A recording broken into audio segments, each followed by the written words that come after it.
Pascal. Ay, ese reducto seguro y confiable donde muchos clipperistas se refugiaron tras la caída de Clipper. No sé, pero a mí el camino que marcó Antonio con Harbour me parece bastante seguro. Antonio es uno de los nuestros, un clipperista. Yo diría que el Torvalds malagueño. No te pases, pro. Antonio ha sabido cómo proporcionar soluciones que han venido muy bien al sector de clipperistas. Pero tanto como compararlo con Torvalds.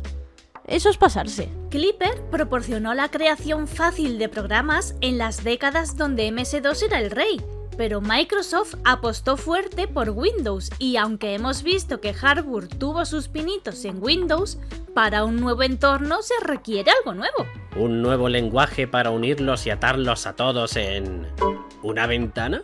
La verdad es que ciertos nombres te rompen cualquier discurso serio. El desarrollo que se desmarcó en Windows fue sin duda Delphi, y de eso vamos a hablar hoy. No me digas. Historia, auge, problemas y caída. Más bien como Borland llegó a la conclusión de potenciar Delphi, su nuevo estilo de programación, las características que lo encumbraron y los personajes detrás de esta hazaña. Le copiamos a Jorge su idea para la estructura del vídeo. Más o menos. Nos inspiramos, Violeta. Nos inspiramos. Sí, ¿sabes qué tienen en común Lisp, Basic y Logo? No sé, son muy diferentes entre ellos. ¿La década quizás? Exacto, los años 60, cuando la computación dejó de ser cosa de unos pocos y empezó a compartirse. Multiusuario, multitarea y lenguajes pensados para que más gente pudiese programar. ¿Y dónde podemos repasar todo esto con más detalle? En Historia de los lenguajes de programación, año 1960-1969, disponible en altenbal.com, en PDF y EPUB. También disponible en formato físico a través de Lulu. Aprovecha la ocasión.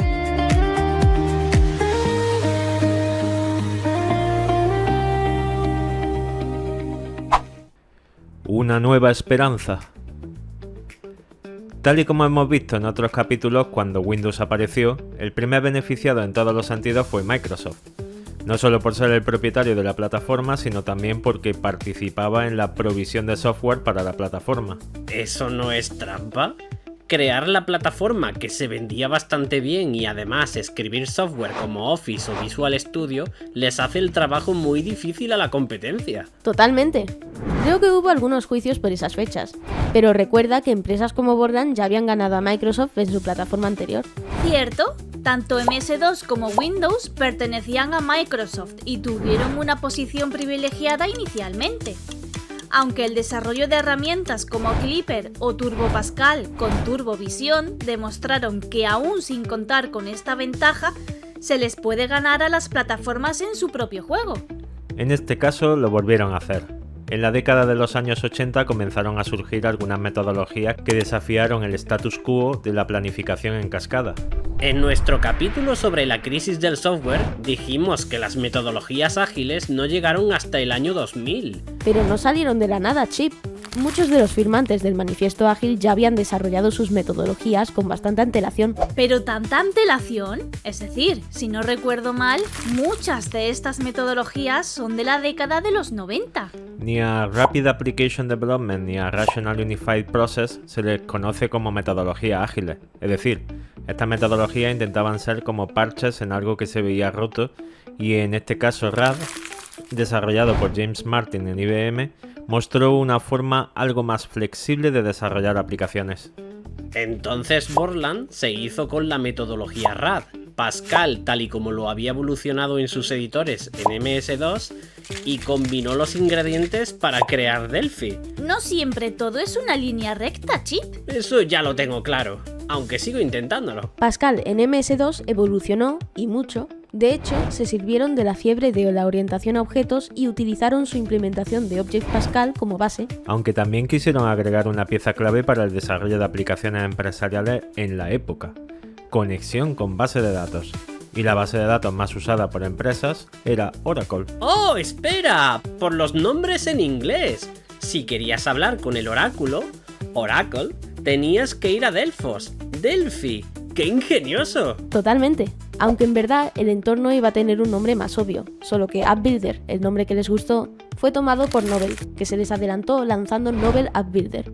Y entonces tuvieron que elegir otro nombre. La costumbre de muchos equipos de programación es proveer a sus proyectos de un nombre, el nombre en clave o codename, que utilizan internamente para referirse al proyecto. Exacto. El nombre interno del proyecto era Delphi, que le fue dado por Danny Thorpe, uno de los programadores del proyecto. Le gustaría mucho la historia griega. Bueno, resumiendo, Delphi contó con 3 elementos que le hicieron destacar y hacerse hueco en el mercado de los desarrolladores de programas, y estos fueron un Pascal orientado a objetos, Object Pascal, una metodología para desarrollar más rápido basada en el RAD de Martin y la conexión con bases de datos. principalmente Oracle. Pero, ¿esto basta para conseguir el éxito?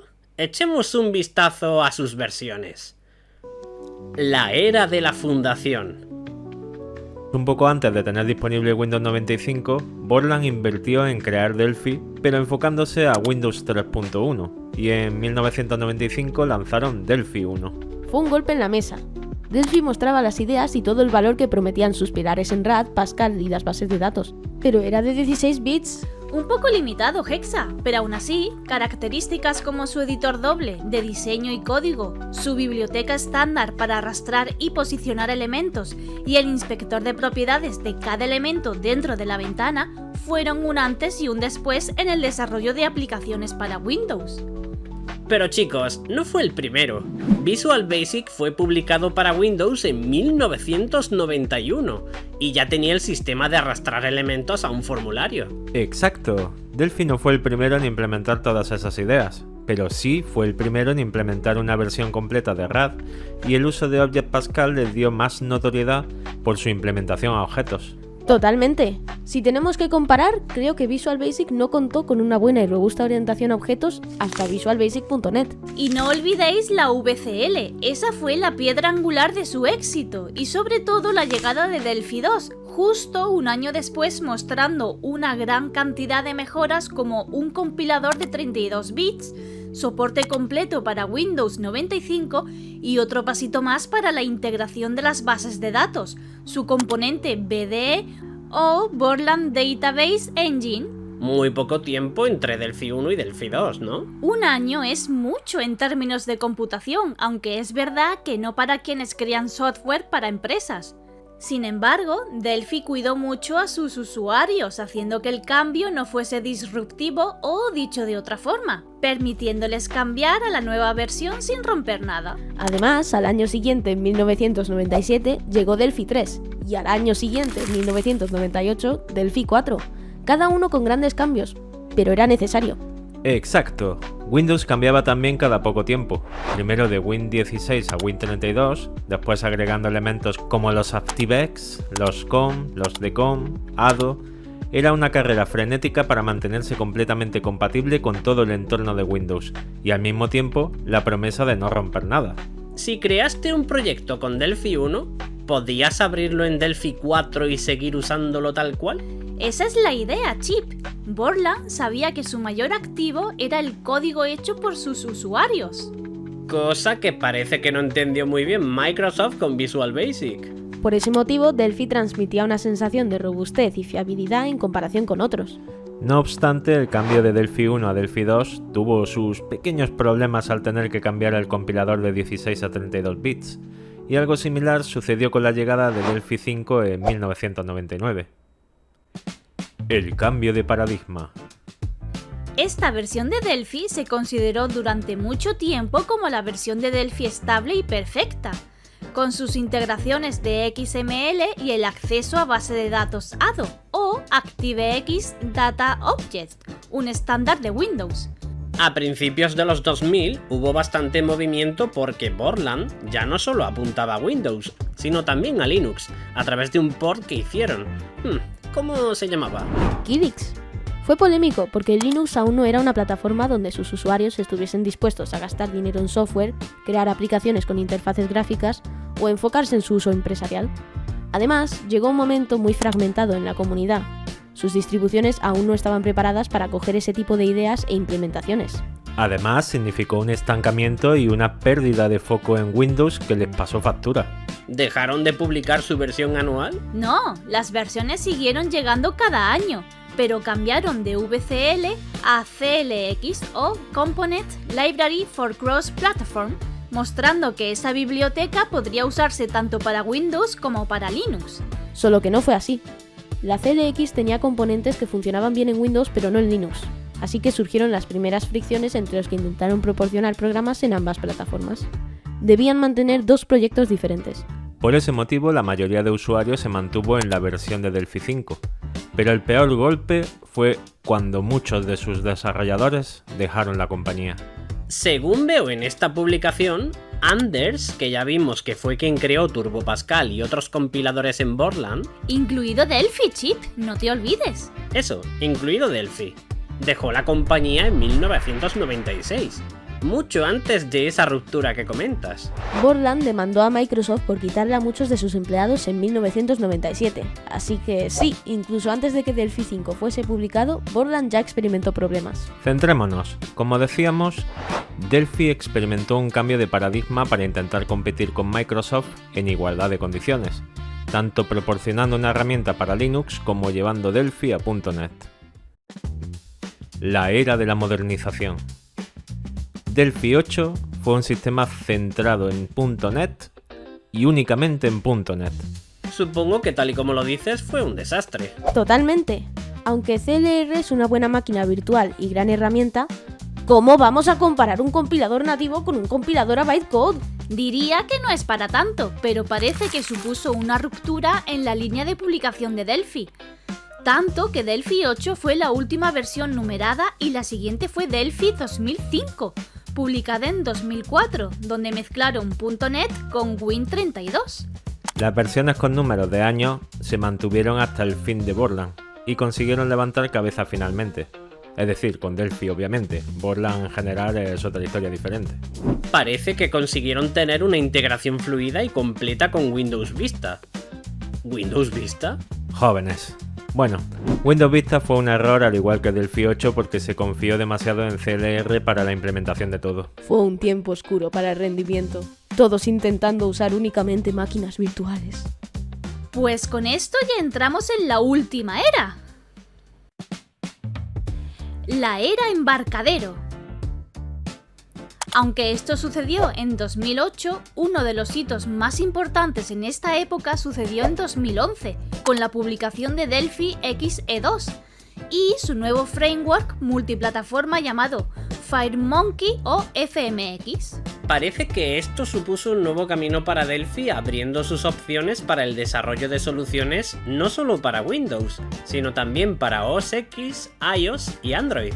Exacto. La línea comenzaba por Delphi XE2, continuó con 10.1 Berlin, que estaba enfocada a proporcionar un desarrollo fácil de aplicaciones de cliente, tanto para móviles como para escritorio y herramientas para integrarse bien en servidores a través del uso de REST y JSON. Abandonaron al fin XML, pero yo remarcaría su nuevo enfoque para abordar, esta vez sí, de verdad, el desarrollo de aplicaciones para Linux. Un enfoque similar a Go o Rust. Tú usas tu entorno de confianza y desde ahí desarrollas para la plataforma que quieras usando un compilador cruzado. ¡Un momento! Hexa me dijo que podía enseñarme a desarrollar en Delphi desde Linux. No dije eso exactamente. Puedes tener código ejecutándose en GNU Linux como servidor, pero ejecutar clientes de interfaz gráfica de usuario en GNU Linux tiene muchas limitaciones. Parece que la única forma multiplataforma real para crear aplicaciones usando Pascal sigue siendo Lazarus. Pues parece que en esta época de embarcadero, Delphi sigue siendo bastante utilizado y aunque a día de hoy todo es web, parece que Delphi tiene herramientas que permiten crear servidores y clientes para Windows, Mac, iOS y Android. Conclusiones. Delphi fue el paso natural de Borland de llevar Pascal de DOS a Windows y aunque Borland tuvo sus altibajos, Delphi como producto sobrevivió. Supo rectificar en algunos de sus fracasos y ha acabado siendo un gran producto para desarrollo. Ha habido momentos en los que casi traicionan su compromiso con la compilación nativa, como el caso de Delphi 8 usando CLR. Pero afortunadamente, Delphi siempre fue un sistema comprometido y con alto rendimiento. Sin embargo, me quedo con mal sabor de boca. No puedo usarlo en Linux. Tranquilo, Chip, siempre nos quedará Lazarus. Vale, bueno, en fin. Ahora es el turno para vosotros. Ya sabéis, hay que rellenar esa cajita de comentarios y presionar fuerte el botón de me gusta. Las preguntas, Chip, que se te olvida. ¿Cierto? ¿Qué os parece Delphi?